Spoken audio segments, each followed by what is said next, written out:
안녕하세요. 저는 20대의 모든 순간을 함께했던 남자와 행복한 앞날을 꿈꾸며 결혼했다가 그것이 제 인생 말아먹는 길이란 걸 깨닫고 도망친 돌싱녀입니다. 앞으로 살아갈 날에 비하면 아무것도 아닌 그 10년이 뭐라고 그렇게 참고 살았는지.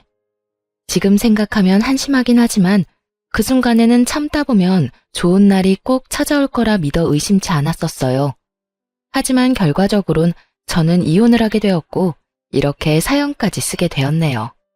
그러면 제가 이혼을 하게 된 사연 한번 들어보실래요? 저와 남편은 앞서 말씀드린 대로 10년 가까이 만난 장수 커플이었어요.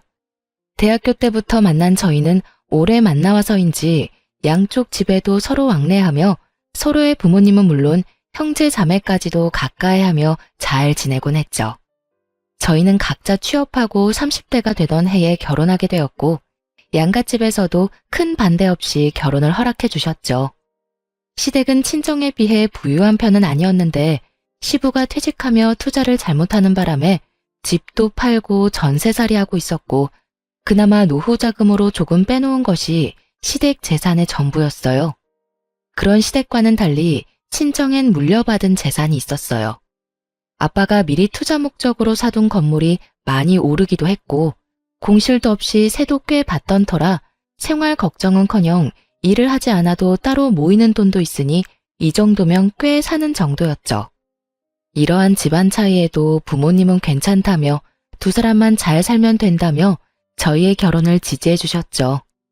하지만 막상 결혼을 준비하는 과정에서 준비가 되지 않아도 너무 되지 않은 남편의 형편에 실망스러운 내색도 하시긴 했었습니다. 직장 생활을 한 지가 언젠데 모은 돈이 그렇게 없다는 게 말이 되니? 동훈이 집이야 아버지가 그렇게 되시면서 힘들어졌다고 쳐도 동훈이는 직장 생활을 하면서 어느 정도는 모아뒀을 거라 생각했는데 이건 거의 없는 거나 마찬가지지 않니? 이래서 살림살이도 못 사겠네. 에이 엄마, 내가 돈 많고 능력 좋은 사람 만나서 결혼할 거면 동훈이랑 결혼한다고 했겠어? 엄마도 늘 그랬잖아. 젊어 고생은 사서도 한다고. 그러니까 너무 나쁘게만 보지 말고 그간 월급 받아 집안 돕는다고 따로 모으진 못했다고 좋게 생각해줘. 아휴, 누가 그걸 몰라서 이러니? 아무리 생각해도 고생은 너만 할 것 같아서 그래. 이렇듯 본격적인 결혼 이야기가 오가게 되며 남편이 수중에 가진 것이 너무 없다는 사실을 알게 되었지만 저는 상관없었어요. 남편과 시댁에선 형편상 집을 사는 것은 무리일 것이라고 저에게 솔직하게 말해주기도 했었고 제 생각엔 그건 큰 문제가 되지 않는다고 생각했으니까요. 저는 엄마에게 말했듯이 남편의 능력이나 시댁의 부를 보고 남편과 결혼하려는 게 아니었거든요. 그래서 집안 차이 정도야 대수롭지 않았고 집을 마련할 때도 굳이 어려운 남편이 아닌 상황이 되는 제가 마련하기로 했죠. 그렇게 마련한 집은 아빠의 권유로 제가 20대 중반에 사두었던 소형 아파트에서 신혼을 시작하게 되었죠. 저 덕분에 아들이 돈 한 푼 들이지 않고 자가 아파트에서 살게 되자 시모는 저에게 틈만 나면 이런 말을 하곤 했어요. 아유, 우리 예쁜 아가. 복덩이도 이런 복덩이가 또 없다. 네 덕분에 우리 아들이 집 걱정 없이 편하게 살겠구나. 나는 너희한테 바라는 거 없어. 그저 바란다면 너희가 그저 행복하게 잘 사는 거. 그거 하나 바란단다. 이렇게 저를 지나치게 치켜 세워주며 딱 하나 바라는 것은 저희가 잘 사는 것뿐이라던 시모는 신혼집으로 놀러올 때마다 이런 말도 더불어 하곤 했어요. 역시 볼 때마다 좋구나. 집도 넓고 전망도 좋고 교통편도 좋고 어디 하나 빠지는 게 없어. 교통편은 좋긴 해요. 덕분에 그이나 저나 출퇴근할 때 편해요. 그렇지? 집값도 많이 오르지 않았니? 네가 처음 이 집 살 때에 비하면 한 2배, 3배 가까이 오르지 않았니? 네? 그게 계산해보진 않아서 자세히는 모르겠네요. 내가 계산해보니 2배는 훌쩍 넘은 것 같더라. 어쩌면 그 나이에 이런 집을 마련할 생각을 했는지 다시 생각해도 넌 복덩이야. 저조차도 알아보지도 계산해보지도 않은 집값을 시모는 시시때때로 계산하고 있는 듯 했고, 그런 시모의 모습이 이상하다 싶긴 했지만 그냥 그런 사람인가 보다 하고 별 대수롭지 않게 생각했어요. 그러던 어느 날부터인가 집에 음식이라든지 장봐둔 재료들이 없어지는 걸 느끼게 되었어요. 자잘하게는 친정에서 받아온 밑반찬부터 시작해 과일, 고기, 얼려둔 생선까지 감쪽같이 없어지는 것이 아니겠어요? 남편이 먹었다기엔 늘 집을 함께 나서고 저녁을 함께 먹기에 그럴 시간이 없었고, 도둑이 들었다고 생각하기엔 음식 위주로 사라지니 참 이상했죠. 그렇다고 제가 착각을 하고 있나 생각하기엔 바로 전날 사다 놓은 소고기부터 돼지고기까지 싹 없어지니 누군가 확실히 훔쳐갔다고 의심할 수밖에 없는 상황이었죠. 전 관리사무소를 찾아가 상황을 설명한 후 엘리베이터 CCTV를 돌려보게 되었고, 도둑의 정체를 알게 된 저는 경악을 금치 못했습니다. 그간 집안의 냉장고를 털어간 범인은 다름 아닌 시모였더라고요. 시모는 우리가 출근한 사이 아무도 없는 집으로 당당하게 들어가 음식들을 퍼나르고 있더군요. 두 눈으로 보고도 믿어지지 않는 상황들을 보며 저는 입을 다물지 못했죠.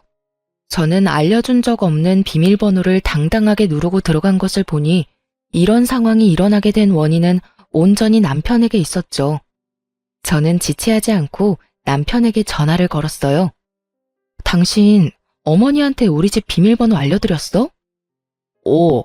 저번에 엄마가 반찬 가져다 준다고 좀 알려달라고 하길래 알려줬는데? 왜? 반찬을 가져다 주기는 개뿔. 되려 집안 살림을 거덜내는 것을 전혀 모르는 남편은 영문을 모른다는 듯 이유를 묻더군요. 저는 그런 남편에게 최대한 화를 내지 않으려 노력하며 말을 이어나갔어요. 아니, 얼마 전부터 밑반찬하고 고기, 생선, 과일까지 사다 놓기만 하면 없어지길래 이상하기도 하고 무섭기도 해서 CCTV 봤거든. 그런데 글쎄, 어머님이 우리 없을 때 오셔서 다 가지고 가셨더라고. 그래? 뭐 그러실 수도 있지. 그래서 아까워? 아까운 것보다 조금 황당해서 그렇지. 아무리 어머님이라도 아무도 없는 집에 들어와서 묻지도 않고 다 가져가시는 건 아니지. 당신이 어머님께 잘 말해줘. 다음부터 필요하신 거나 드시고 싶은 거 있으면 연락하시라고. 그리고 아무도 없는 집에 오는 것도 좀 그렇다고 말이야. 그리고 당신도 그래. 집 비밀번호를 나하고 상의도 안 하고 알려드리면 어떻게 해? 당신 혼자 사는 집도 아니고 나도 함께 사는 집이잖아. 나한테 상의 정도는 했어야지. 저는 아무래도 이건 아니다 싶어 아닌 건 아니라고 남편에게 말했고, 남편은 제 말에 득달같이 화를 내며 이렇게 말하더군요. 뭐? 그까짓 거 얼마나 한다고 그딴 말을 전하래. 그리고 우리 엄마가 우리 집에 온다는데 아무도 없든 말든 그게 무슨 상관이야? 당신 지금 당신이 마련한 집에 내가 들어가서 산다고 지금 무시하는 거야? 무슨 사람을 거지로 하나? 우리 엄마가 고기 사 먹을 돈이 없어서 그런 걸 가지고 갔다 이거야 지금? 무슨 말을 그렇게 해? 나는 그런 말이 아니잖아. 아무리 어머님이라고 해도 우리 집에 그렇게 맘대로 왔다 갔다 하는 건 아니니까 잘 전해달라는 말이잖아. 음식도 어머님이 돈이 없어서 그렇다는 게 아니라 나도 다 필요해서 사다 놓은 건데 어머님이 그렇게 말도 안 하고 가지고 가면 내 입장에선 곤란하다고 말하는 거야. 왜 이런 말을 집 이야기로 받아들여? 당신 지금 너무 베베 꼬인 거 알지? 됐고. 당신 말대로 집에 아무도 없을 때 오지 말라고 할 테니까 끊어. 나 일해야 해. 지금 화내야 할 사람이 누구인데 누가 화를 내는 것인지 모르겠더라고요. 상의 한마디도 없이 집 비밀번호를 알려준 것도 화가 머리끝까지 날 일인데 자신의 엄마가 집 냉장고를 털어갔다는 이야기를 듣고도 저에게 저리도 당당할 수가 있는지 도저히 이해되지 않기도 했고요. 남편의 적반하장인 태도에 저 역시 화가 더욱 끌어올랐고 남편이 돌아오면 진지하게 이야기를 나눠봐야겠다고 생각하고 있었어요. 그런데 막상 퇴근하고 돌아온 남편은 통화할 때와는 전혀 다른 모습으로 저에게 사과를 하기 시작하더군요. 여보, 아까는 내가 미안해. 회사에서 좀 안 좋은 일이 있었는데 당신한테 그런 말까지 들으니까 괜한 자격지심에 말이 나쁘게 나가버렸어. 우리 엄마가 잘못한 일이 분명한데 내가 미안해. 그리고 비밀번호도 당신한테 아무 말도 하지 않고 알려줘서 미안. 나는 그냥 엄마가 반찬 만들어서 냉장에 넣어두고 간다고 하니까 대수롭지 않게 생각하고 그냥 알려줬던 거지 다른 뜻은 없었어. 저렇게 저자세로 나오니 잔뜩 화가 났던 마음이 조금 풀리더군요. 무엇보다 회사에 있는 사람한테 전화로 그런 이야기를 했다는 것이 마음에 걸리기도 했고요. 여보, 당신 마음 잘 알겠어. 나도 당신 회사에 있는 시간에 집안일로 전화해서 미안해. 앞으론 이런 일로 얼굴 붉히는 일 없도록 신경 써줘. 나도 다른 건 몰라도 회사에 있을 땐 이런 일로 전화하진 않을 테니까. 알겠어. 엄마한테 앞으로 집에 마음대로 오는 건 자제해달라고 좋게 이야기할게. 당신 곤란하지 않도록 잘 이야기할 테니까 이제 걱정하지 마. 이 사건 이후 남편이 말을 잘하긴 했는지 시모가 아무도 없는 집에 오는 일은 없었어요. 그런데 주말처럼 우리가 쉬고 있을 때 집으로 오는 날이 잦아졌고 그럴 때마다 음식을 대신해 아예 다른 걸 사달라고 부탁하더군요. 어느 날은 누가 봐도 티나게 억지 장기침을 하더니 공기청정기가 없어 그렇다며 하루 종일 기침을 해대는 바람에 공기청정기를 사드렸고 어느 날은 우리 집 TV가 크고 좋다고 하며 하루 종일 TV 타령을 하는 바람에 남편이 결국 TV를 바꿔준다고 하고 나서야 집으로 돌아가더군요. 무슨 5살짜리 애도 아니고 갖고 싶다고 떼쓰는 모양새와 다름이 없었고 올 때마다 한두 푼짜리도 아닌 가전제품들을 뜯어내니 시모의 방문이 무서울 지경이더군요. 그렇다고 해서 딱 잘라 안 된다고 하기에도 좀 그런 상황이었고요. 하지만 어느 날은 또 집으로 놀러와 세탁실에 있는 세탁기와 건조기를 만지며 참 좋다고 하는데 정말 이건 아니다 싶더군요. 저희 부부가 무슨 억대 연봉을 받는 사람들도 아니고 이때껏 마련해드린 것들도 할부가 갚아나가느라 힘든 지경인데 세탁기와 건조기가 말이나 되는 상황이냐고요.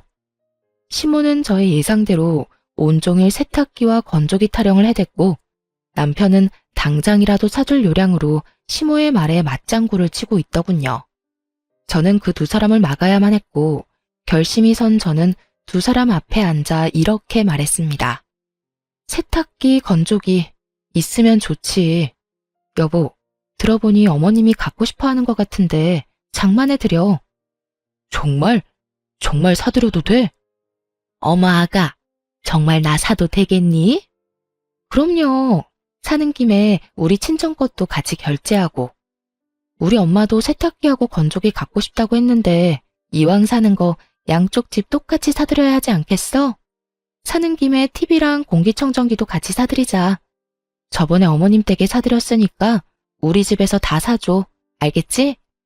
제 말에 화색이 돌던 두 사람의 얼굴은 순식간에 사색이 되었고 저는 그런 두 사람의 반응에도 아랑곳하지 않고 남편의 휴대전화를 빼서 친정에 보냈으면 하는 공기청정기와 TV, 세탁기와 건조기까지 장바구니에 넣어두고 이렇게 말했어요.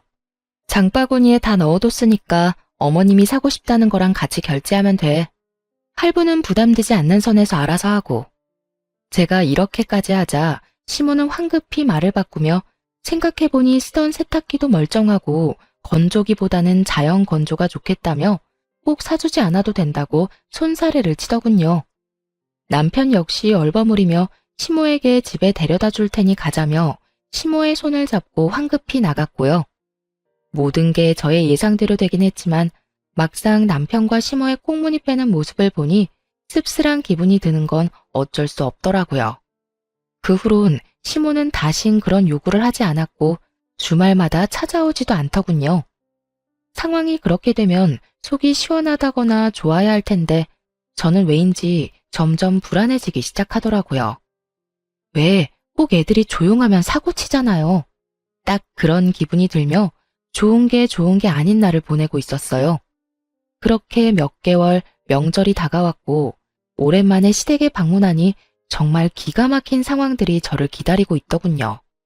시댁에는 제가 보지 못한 소파, 식탁들이 자리하고 있었고 아차 싶은 마음에 세탁실에 가보니 아니나 다를까 시모가 갖고 싶어하던 건조기와 세탁기가 떡하니 자리 잡고 있더군요.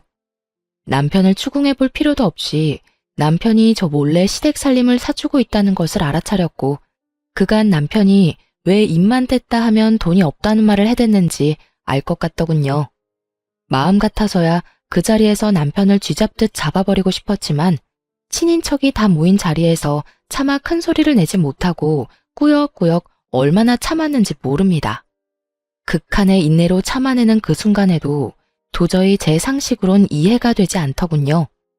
저희 친정은 제가 용돈을 드린다고 해도 저희 월급이라고 해봤자 뻔한데 본인들은 신경 쓰지 말고 저희 두 사람이나 잘 살라고 하는 판국인데요.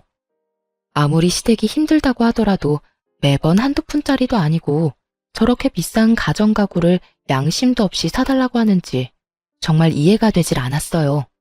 그것뿐이겠어요. 사달라는 사람이나 그렇다고 사주는 사람이나 이해되지 않는 것은 매한가지였어요. 저의 입은 굳게 닫혀 있었지만 급격하게 굳어지는 표정은 숨길 수 없었죠. 남편 역시 이런 제 심정을 알아챘는지 눈알이 빠지게 제 눈치만을 살피고 있더군요. 그렇게 화를 참아내는 사이 친정으로 가는 날이 되고 어른들에게 인사를 드리고 현관문을 나서는 순간 저는 듣고야 말았습니다. 아들, 이번 달에 준 용돈 벌써 다 써버렸어. 명절도 있고 해서 돈 나갈 때가 많지 뭐야. 그래서 말인데 용돈 좀 더 붙여주면 안 될까? 이건 또 무슨 말인가 싶더군요. 용돈이라니 저는 전혀 몰랐던 사실이었거든요. 눈을 반짝이며 돈을 요구하는 시모의 모습에 남편은 당황한 표정으로 나중에 이야기하자곤 하곤 황급히 저를 끌고 시댁을 벗어나더군요. 차에 타자마자 저는 참았던 말들을 토해내기 시작했어요. 아까 어머님 말 무슨 말이야? 설마 나 몰래 용돈 보내고 있었어? 그게 부모님이 힘들다고 하길래 결혼하기 전까지 드리던 용돈이 있는데 갑자기 뚝 끊으니까 많이 힘드신 모양이더라고. 그래서 조금 보태드리고 있었어. 당신이 화낼까봐 말 못했어. 미안해. 나한테 정말 미안한 마음이 있긴 해. 아까 보니까 소파, 식탁도 새 것이고 세탁기, 건조기도 저번에 어머님이 갖고 싶어 하던 모델이던데 그것도 당신이 다 사준 거 아니야? 맞아. 너무 갖고 싶어 하니까 모른 척하기도 그랬어. 그걸 말이라고 해? 우린 돈 안 모아? 우리가 무슨 억대 연봉 받는 사람들도 아니고 그렇게 버는 족족 시댁에 다 갖다 바치면 우리는 언제 모아서 언제 애를 낳아? 당신이 번 돈으로 당신 집 돕는 것까지 잘못됐다는 게 아니잖아. 적당히 해야지 적당히. 가전, 가구 다 카드로 샀을 거고 그 할부 갚아나가면서 용돈까지 주면 당신 월급에서 남는 게 있긴 해? 이래서 돈 관리는 따로 하자고 그랬어? 저는 참았던 울분을 쏟아냈고 남편은 입 꼭 다물고 반성을 해도 모자란 판국에 저에게 더욱 화를 내기 시작하더군요. 아니, 넌 우리 집이 불쌍하지도 않냐? 너네 집은 잘 살아서 좋은 집에서 좋은 가구에 떵떵거리면서 살지만 우리 집은 그렇지도 않잖아. 그래서 그런 우리 부모님은 좋은 거 좀 쓰면서 편히 살라고 사줬어. 용돈도 그래. 내 동생이 능력이 되는 것도 아니고 우리 집은 그래도 능력이 되잖아. 능력 되는 자식이 부모 좀 도와주겠다는데 그게 그렇게나 잘못한 일이야? 말이야 바른 말이지. 남편이 무슨 능력이 되는 자식인가요? 집도 제 명의, 적금도 저 혼자 드는 적금만 있는데요. 남편의 꼬라지를 보아하니 아마 가전 가구도 신용카드로 결제한 게 틀림없었죠. 땡전 한 푼 없는 빚쟁이가 저리도 큰 소리를 치는 꼴을 보니 참 한심하기 그지없더군요. 지난 10년 세월 동안 왜 저딴 놈인지 몰랐는지 제가 한탄스럽기도 하고요. 그렇게 한참 친정으로 가는 내내 저흰 차 안에서 크게 싸웠고 친정 앞에 도착하자 남편은 저만 내려둔 채 혼자 차를 몰고 가버리더군요. 연애할 때부터 화가 나면 혼자 화를 가라앉히는 것이 남편의 루틴이긴 했지만 명절에, 그것도 결혼하고 처음 맞이한 명절에 저딴 식으로 행동하니 어이가 없더라고요. 이미 가버린 사람 끌고 올 수도 없는 노릇이고 어쩔 수 없이 혼자 친정집에 들어갔어요. 남편은 그래도 신경이 쓰이긴 했는지 부모님께 전화를 걸어 회사 일이 너무 바빠 저를 집 앞에 내려다주고 바로 회사로 왔다며 죄송하다는 말을 해놓긴 했더라고요. 그나마 친정 부모님께는 큰 걱정 끼치지 않고 명절을 마무리할 수 있었죠. 그때쯤 되자 저의 마음은 이미 제 생각보다 많이 상해버린 후였고 매번 시댁 일 때문에 큰 소리가 나는 것도 점점 지쳐가더군요. 그 후 남편과 화해 비슷한 걸 시도하긴 했지만 명확히 해결된 것은 없었고 그저 표면적으로 화해를 했을 뿐 저희는 꼭 필요한 말만 주고받는 대면대면한 사이가 되어가고 있었습니다. 그렇게 저의 마음이 상해가던 어느 날 회사에서 일을 하고 있는데 갑작스럽게 고열이 나기 시작하더니 기운이 하나도 없더라고요. 그래서 급하게 오후 반차를 쓰고 병원에 들렀다가 오후 2시에 집에 도착했어요. 그런데 현관에 남편 신발이 떡하니 보이는 거 아니겠어요? 설마 했는데 집에서 컴퓨터를 하고 있는 남편과 마주치게 되었죠. 분명 아침에 저와 함께 출근을 했던 남편인데 집에 있으니 무슨 일인가 싶더군요. 처음엔 저처럼 몸이 좋지 않은가 싶기도 했지만 저를 발견하고 화들짝 놀라는 남편의 모습에 수상함을 느끼고 남편을 추궁하기 시작했죠. 당신 왜 집에 있어? 회사는? 그게 어떻게 된 일이냐면, 그게 말이지 여보. 말 흐리지 말고 똑바로 말해. 회사에 있을 시간에 왜 집에서 이러고 있냐고. 꼴을 보니 방금 온 것도 아닌 것 같고. 똑바로 말 못해? 저의 추궁에 남편은 한참을 망설이더니 충격적인 사실을 털어놓기 시작했어요. 그게 사실은 회사 그만둔 지 며칠 됐어. 아니, 강 과장 그 자식이 하루가 멀다고 날 못 살게 굴잖아. 그래서 좀 들이박았더니 그 뒤로는 날 더 심하게 들들 볶아서 도저히 못 참겠더라고. 그래서 그냥 그만둬 버렸어. 뭐? 고작 그런 일로 회사를 그만둬? 당신이 무슨 애도 아니고 직장 상사가 싫은 소리 좀 했다고 회사를 관두면 어떻게 해? 아니, 애초에 퇴사하기 전에 나하고 상의 정도는 했어야지. 당신 나하고 결혼한 거 잊었어? 당신이 우리 집 가장인 거 잊었냐고. 나도 당신한테 말하고 싶었지. 그런데 당신도 알다시피 요즘 우리 좀 그랬잖아. 그래서 입이 안 떨어지더라고. 이것까지만 해도 머리끝까지 화가 나는데 남편은 눈치도 없이 제 화를 폭발시키고야 마는 말을 짓거리기 시작했어요. 이왕 다 온 김에 당신이 우리 집에 용돈 좀 주면 안 될까? 당신도 다 알잖아. 내가 우리 집에 용돈 주고 있던 거. 아직 회사 그만둔 거 말 못해서 용돈은 줘야 할 것 같은데 당신이 좀 주라.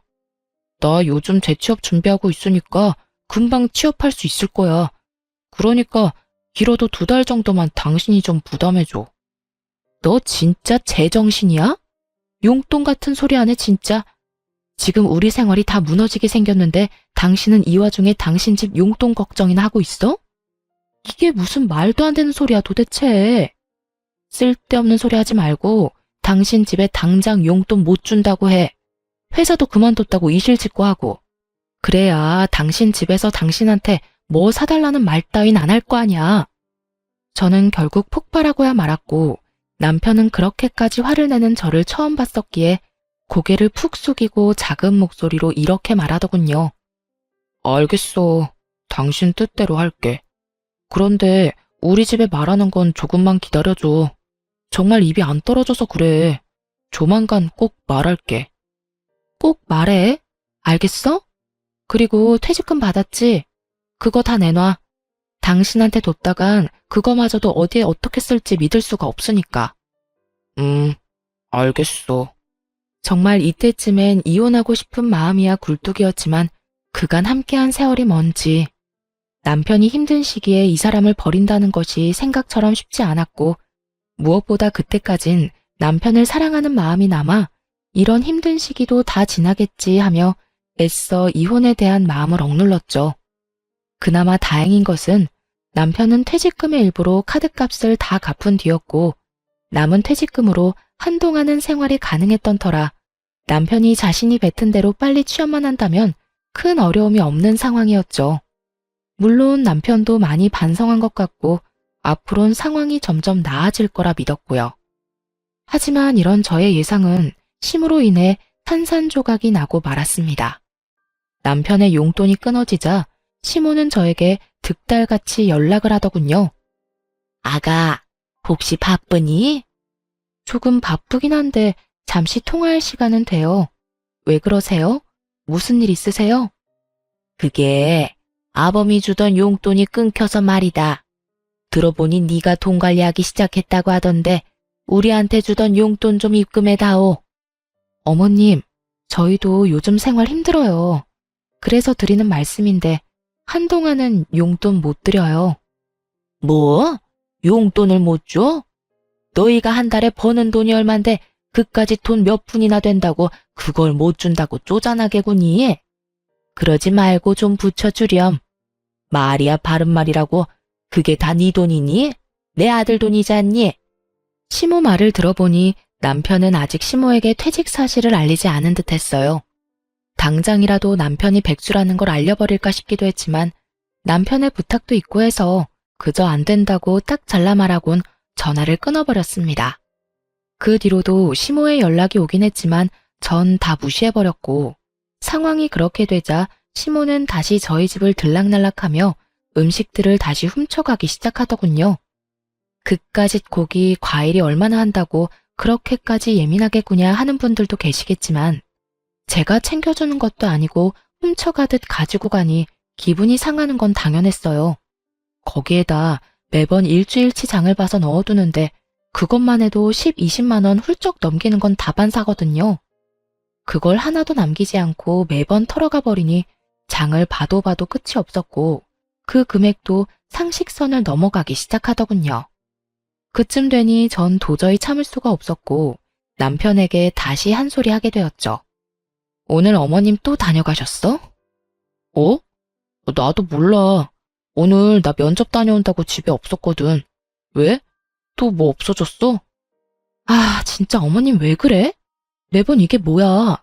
장 봐놓으면 싹 가져가시고 또 다시 장 보면 또 와서 가져가시고 우리 생활도 빠듯한데 매번 두 집 살림 살아야 하잖아. 당신이 해결 좀 해봐. 이번 달 식비만 해도 100만 원 넘긴 지 오래라고. 정말 해도 해도 너무한다고 생각 안 해? 한 번만 더 이런 일 있으면 당신 입장이고 뭐고 회사 그만두고 백수 됐다고 다 말해버릴 테니까 그런 줄 알아? 뭐? 당신 말 참 너무하게 한다. 이게 다 당신이 우리 집에 용돈 안 줘서 그런 거잖아. 진작에 용돈 줬어 봐라. 우리 엄마가 이런 짓을 했겠어? 어디서 내 탓으로 다 돌리고 있어? 잘 들어. 이건 다 나하고 상의도 없이 회사를 그만둔 당신하고 아들 집 냉장고를 마치 자기네 집 냉장고인 양 생각하는 어머님의 이상한 사고에서 벌어진 거야. 그러니까 가짠지도 않게 내 탓으로 돌릴 생각 말고 해결이나 잘해. 알겠어?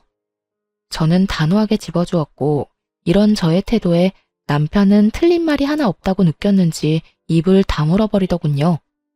입을 다문 것과는 별개로 남편은 자존심이 상할 대로 상해버렸는지 알바라도 나가겠다며 쿠팡 일용직 알바를 다니기 시작했죠. 그런 남편의 모습이 안쓰럽기도 했지만 그렇게 해서라도 정신을 차리기를 바라는 마음에서 굳이 말리진 않았어요. 그 후 현관 비밀번호는 바꿔버렸고 시모의 연락은 여전히 다 피해버림으로써 더는 저의 가정에서 큰 소리가 나는 일은 없었습니다. 그렇게 몇 달 남편은 취업을 준비하며 여전히 알바를 다니고 있었고 여전히 저희 둘 사이는 좋진 않았지만 더 이상 나빠지지도 않았죠. 부부 사이가 대면대면하다고 한들 이혼까지 생각한 건 아니었는데 도저히 이혼하지 않고서는 안 될 일이 벌어졌어요. 그날은 남편의 동생이 결혼 발표를 한다며 시댁에 모이기로 한 날이었어요. 그간 연락을 대놓고 피했던 터라 시댁 방문이 달가운 것은 아니었지만 다른 것도 아닌 결혼을 한다는데 참 빠질 수도 없는 노릇이라 눈 딱 감고 시댁으로 가게 되었죠. 긴장감을 안고 현관문을 열었더니 시모와 식구들이 활짝 웃으며 저를 반기더군요. 아가 왔니? 오느라 힘들었지? 어서 들어와서 앉거라. 내가 너 좋아하는 음식도 잔뜩 해놨단다. 네? 아, 네. 감사합니다. 감사는 무슨, 식구끼리 그런 말 하지 말거라. 나 섭섭해지려고 해? 이상하리만큼 상냥한 시모를 보며 저는 경계심 가득한 태도로 시모를 바라봤죠. 도대체 왜 이러나 하는 불안한 생각이 들며 조마조마하게 눈치만 살피던 순간 시모가 속내를 드러내기 시작하더군요. 아가, 너도 알다시피 우리 둘째가 좋은 여자가 생겼다고 하는구나. 네 동서될 애가 글쎄 대기업에 다니고 있다지 뭐냐?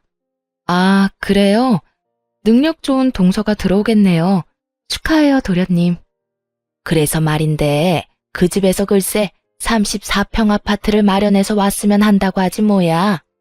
너도 알다시피 우리가 그런 돈이 어디 있니? 우리도 전세 사는 마당에 그렇다고 해서 둘째가 모아둔 돈이 있는 것도 아니고. 설마 싶더군요. 한두 푼도 아니고 설마 저에게 지불해달라고 하는 건가? 하는 생각 말이에요. 하지만 불행히도 저의 설마는 맞아떨어졌고 시모는 제게 맡겨놓은 집이라도 되찾는 사람 마냥 더 뻔뻔하게 굴기 시작했죠. 34평이요? 요즘 뒷값 만만치 않아서 한두 푼도 아닌데 어떻게 해요? 그러니까 말이다. 그래서 내가 생각해 봤는데 너희 지금 사는 아파트 팔고 둘째네 집 좀 마련해주면 안 되겠니? 그 집 팔면 지금같이 역세권은 아니더라도 서울 근교 아파트 2채는 마련할 수 있다고 하더구나. 네? 그게 무슨 말도 안 되는 말이세요? 말이 안 되긴 뭐가 말이 안 된다고 그러는 거니? 잘 생각해봐라. 지금 네가 우리 둘째 안 도와줘서 대기업 다니는 여자랑 헤어지게 되면 한평생 우리 식구가 어쩔 수 없이 널 원망할 수밖에 없을 텐데. 너도 그 원망 평생을 듣고 살 바엔 그깟 아파트 팔아서 집 마련해주는 게 더 좋지 않겠어? 그리고 그냥 달라는 말도 아니다. 명색의 대기업 다니는 앤데 연봉이 오죽 높겠어? 우리 둘째가 어련히 다 갚을 거야. 그러니까 좋은 일 한다고 생각하고 좀 도와주렴. 내 말 알아들었지? 이 무슨 개떡 같은 말인지 모르겠더라고요. 만약 결혼을 못하게 된다면 그건 애초에 장가갈 돈 마련도 못한 도련님 탓이지. 그게 왜 제 탓이며 왜 한평생 제가 그 원망을 들어야 하나요? 그리고 누가 그 원망을 가만히 듣고 산다는 것인지 참 어이가 없더군요. 무조건 제가 다 해줄 거라 믿어 의심치 않는 시모를 보며 이렇게 말했어요. 어머님, 저는 그렇게 하기 싫어요. 34평 아파트 마련 못해서 결혼을 못하게 되면 그건 돈 한 푼 모으지 않은 도련님 탓이지 그게 왜 제 탓인가요? 그리고 어머님이 저한테 아파트 맡겨놓으셨어요?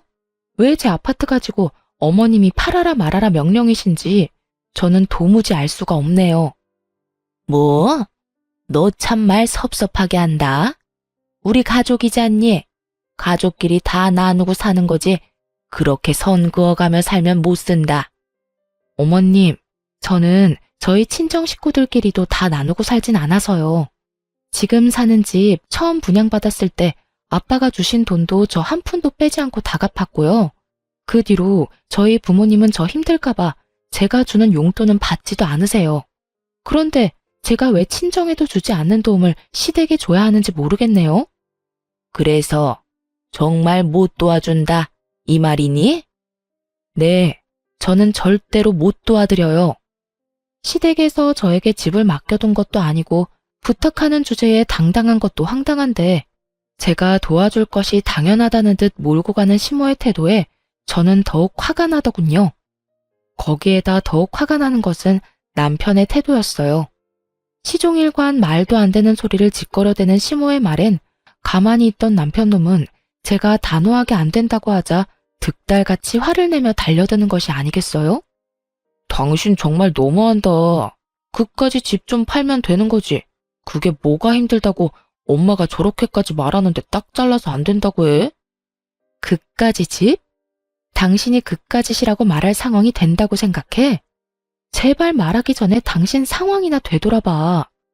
도와줄 능력이 안 될 것 같으면 함부로 나서지도 말고. 알겠어? 뭐? 나서지도 말라고? 당신 진짜 말이 너무 심한 거 아니야? 내가 그래도 당신 남편인데 그딴 식으로 말할 거야? 심한 건 당신 집이겠지. 다른 것도 아니고 내 집을 팔아라 말아라 하는데 이건 심하다고 생각 안 해? 그리고 당신이 내 남편이 맞긴 해. 어떻게 남편이란 사람이 이런 상황에서 내 편을 들기는커녕 두 팔이 모자라게 당신 집만 감싸고 돌 수가 있어. 누가 봐도 말도 안 되는 요구를 하는 이 상황에서. 저와 남편은 시댁 식구가 있는 앞에서 언성을 높이며 싸우기 시작했고, 그런 저를 보던 시모는 저에게 삿대질하며 소리를 지르기 시작했어요. 이런 너같이 버릇없는 년은 생전 처음 본다. 여기가 어디라고 감히 내 아들한테 그딴 식으로 말하는 것도 모자라 고함을 질러대? 니까짓 게 뭐라고 내 아들한테 그딴 식으로 구냐 이 말이다. 년이라니요. 제가 뭘 잘못했다고 욕까지 들어먹어야 하나요? 욕먹을만 하니까 욕먹는 거겠지. 내가 미쳤다고 멀쩡한 사람한테 욕이나 하겠어? 하여튼 다 됐고 나는 너같이 막 되먹은 며느리는 필요 없으니 당장 내 아들하고 헤어져. 시모의 입에선 결국 헤어지라는 말이 나오고 있었고, 헤어지라고 하면 제가 겁이라도 먹을 거라 생각했는지 의기양양한 표정으로 저를 바라보고 있더군요. 거기에다 남편 놈까지 합세해 저를 협박하기 시작하는데 속이 참 답답하더라고요. 그래, 엄마 말이 다 맞아. 나도 당신같이 가족 도울 줄 모르고 자기 입속밖에 모르는 이기적인 여자랑은 더는 못 살겠으니까 이혼하자.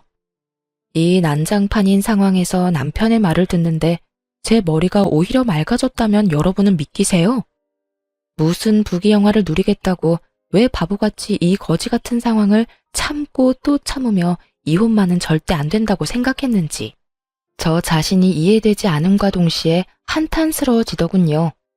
생각이 빠르게 정리되고 나니 이혼을 협박이라고 하는 두 사람이 더욱 어이가 없어졌고 팔짱까지 끼고 어때? 겁나지?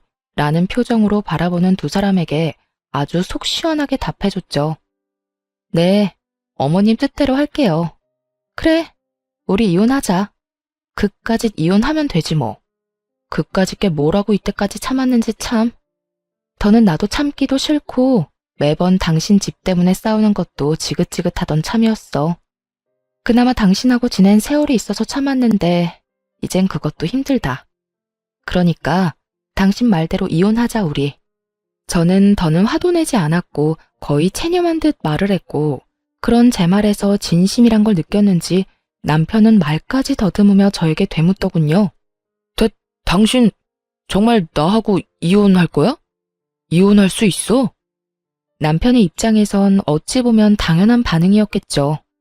제 집을 팔아 자기 동생에게 집을 사줄 요량으로 던진 마지막 카드였을 텐데 그 카드를 진심으로 받아버렸으니 놀라기도 당황스럽기도 했겠죠. 하지만 전 그 어느 때보다 진심이었고 저의 진심을 물어보는 남편의 눈을 똑바로 바라보며 이렇게 말해주었어요. 나 당신하고 이혼할 수 있어. 당신도 알잖아. 나 허튼 소리 하는 사람 아니라는 거. 특히나 이혼같이 중요한 문제는 더욱 그렇고. 남편의 저의 확고한 대답에 이건 아니라는 표정으로 고개를 숙였고 그런 저를 보며 시모는 기가 찬다는 듯 헛웃음을 뱉어내더군요. 참 차라리 잘 됐어. 집 있는 게 무슨 유세라고 콧대 높게 구는 꼴이 보기 싫었는데 잘 됐지 뭐. 아들, 이참에 그냥 이혼해. 엄마는 정말 저런 며느리 싫다. 더는 꼴도 보기 싫어. 저 역시 어머님 꼴도 보기 싫었는데 참 잘 됐네요. 당신 들었지? 어머님 소원이라는데 질질 끌지 말고 깔끔하게 이혼해줘. 괜히 소송 같은 거에서 그렇지 않아도 없는 살림에 괜한 돈 쓰지 말고 말이야. 이거 봐라. 내가 이러니까 네가 싫다는 거야. 아들, 당장 이혼해. 당장 이혼하고 네 동생 집값은 네가 대출받아서 좀 보태주렴. 신용대출이라서 많이는 안 되겠지만 일부라도 네가 보태주면 네 동생 부담도 덜 되고 좋지 않겠니? 일단 그렇게라도 집부터 마련해서 결혼부터 시키고 다른 문제는 그 다음에 생각하자꾸나. 시모의 말을 듣고 있는데 저는 어이없어서 크게 웃어버렸어요. 자기 아들 상황이 어떤지도 모르면서 어쩌면 저렇게 머릿속에 꽃받칠 수 있을까 하는 마음에요. 아, 죄송해요. 지금 상황이 너무 웃겨서 저도 모르게 웃음이 다 났네요. 시모는 저를 미친 사람 마냥 쳐다봤고 남편은 제 입에서 어떤 말이 나올지 몰라 안절부절 못하고 저의 눈치만 살피고 있더군요. 넌 지금 이 상황이 웃기니? 네, 조금 많이요, 어머님. 지금 어떤 큰 계획을 세우고 있는지 알겠는데요. 아마 그렇게는 안 될 거예요. 뭐? 그게 무슨 소리야? 어머님 그 잘나신 아들이요. 회사 과장이 싫은 소리 좀 했다고 회사 때려치우고 백수된 지 오래됐어요. 아, 일용직 알바라도 나가고 있으니 백수는 아닌가? 뭐라고? 너 그게 사실이야? 시모는 인상을 잔뜩 구기며 남편에게 물었고 남편은 한숨을 크게 내쉬며 모든 사실을 털어놓았어요. 어쩌다 보니 그렇게 됐어. 그러면 우리 둘째 집은? 결혼은? 넌 왜 진작 엄마한테 아무 말도 안 한 거야? 아니, 그리고 회사까지 그만둔 마당에 넌 뭘 믿고 이혼을 하자고 말한 거야? 그거야. 엄마가 먼저 헤어지라고 하니까 나도 홧김에 그런 거지. 그리고 누가 진짜 이혼하자고 할 줄 알았나? 그야말로 오합지졸이 따로 없더군요. 한심해서 저를 몰아세울 때는 언제고 이젠 서로 잘못했다고 따지고 드는 꼴이라니. 정말 볼만하더라고요. 그렇게 한참을 옥신각신하던 두 사람은 아무리 생각해도 제가 가진 집밖에 답이 없다 싶었는지 제 눈치를 급하게 살피기 시작했고 구질구질하게 매달리기 전에 전 최후의 한 방을 날려버렸습니다.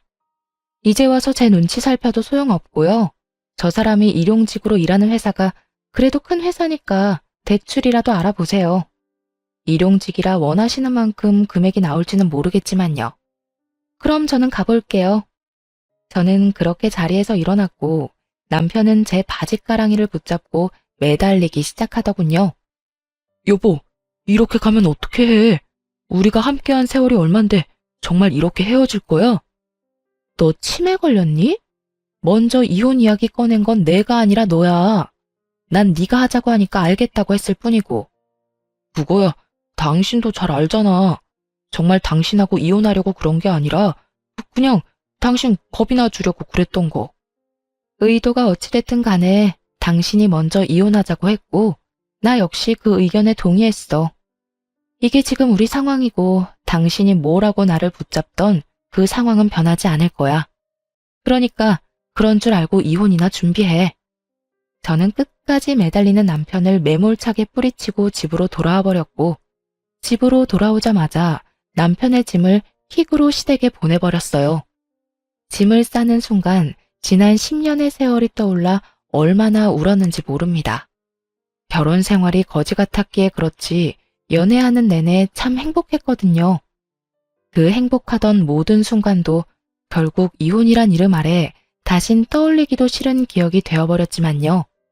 어찌되었든 전 마음을 다잡고 이혼을 진행했고 남편은 소송할 돈도 없는지 순순히 이혼 절차를 밟아주더군요. 이혼을 하며 위자료는 많이 받진 못했지만 그때라도 그 구렁텅이에서 빠져나왔다는 것을 위안 삼기로 했습니다. 저의 이혼으로 인해 당연히 그 잘난 시동생의 결혼은 없던 일이 되었고 쿠팡 알바 벌이만 믿고 전 시댁에 저 몰래 또다시 용돈을 퍼줬던 전 남편은 땡전 한 푼이 없어 대출까지 받아 위자료를 주게 되었어요. 그 덕에 오갈 데도 없는 빚쟁이 신세가 되어 전 시댁으로 돌아가게 되었고요. 이혼이 확정되던 날 전 시모가 다 죽어가는 목소리로 전화가 왔더군요. 무슨 일이세요? 더는 통화할 일 없는 것 같은데요. 아가, 그러지 말고 다시 한번 생각해보면 안 되겠니? 이제 와서 생각해보니 내가 도대체 무슨 짓을 했는가 싶더구나. 너 같은 복덩이한테 내가 감사한 줄도 모르고 그간 너무 심했다 싶어. 왜요? 백수의 빚쟁이까지 된 아들 데리고 살려니까 앞날이 캄캄하세요? 그래서 이제 와서 저한테 이렇게 용서를 구하시는 거예요? 꼭 그래서 그런 게 아니라 너희 둘 서로 많이 사랑했지 않니? 괜히 내가 너희 사이를 갈라놓은 것 같아서 마음이 편치 않아서 그래. 그러니까 다시 한 번만 생각해보면 안 되겠니? 내가 이렇게 용서를 구하마. 전 시모는 떨리는 목소리로 잘못을 뉘우쳤다며 제발 한 번만 용서해달라고 굽신거렸어요. 더는 대꾸할 가치도 없다고 느낀 저는 그대로 전화를 끊어버렸고요. 끊어버린 후에 바로 차단까지 해버렸어요. 그 후론 연락이 닿는 일은 없었고 전 남편도 저를 찾아오거나 하진 않더군요. 그렇게 질기고도 구질구질한 인연이 끝난 후 저는 누구보다 잘 지내고 있습니다. 전 시모의 말대로 아파트 값이 많이 오른 저의 첫 집은 시세에 맞게 잘 처분해 큰 이익을 남겼고 집을 판 돈으로 회사에선 좀 멀긴 하지만 오랜 저의 로망이었던 주택을 매매했네요. 요즘 혼자 사는 재미를 제대로 느끼고 있어요. 주말이 되면 마당 정원 꾸미는 맛에 푹 빠져 시간 가는 줄 모르고 살고 있거든요. 노동을 하면 잡생각이 들지 않은 점이 좋기도 하고 다 하고 나면 몸도 마음도 뿌듯할 만큼 멋지게 변해 있는 정원에 보는 재미도 있고요. 더없이 좋은 취미 생활이라고 생각이 드네요.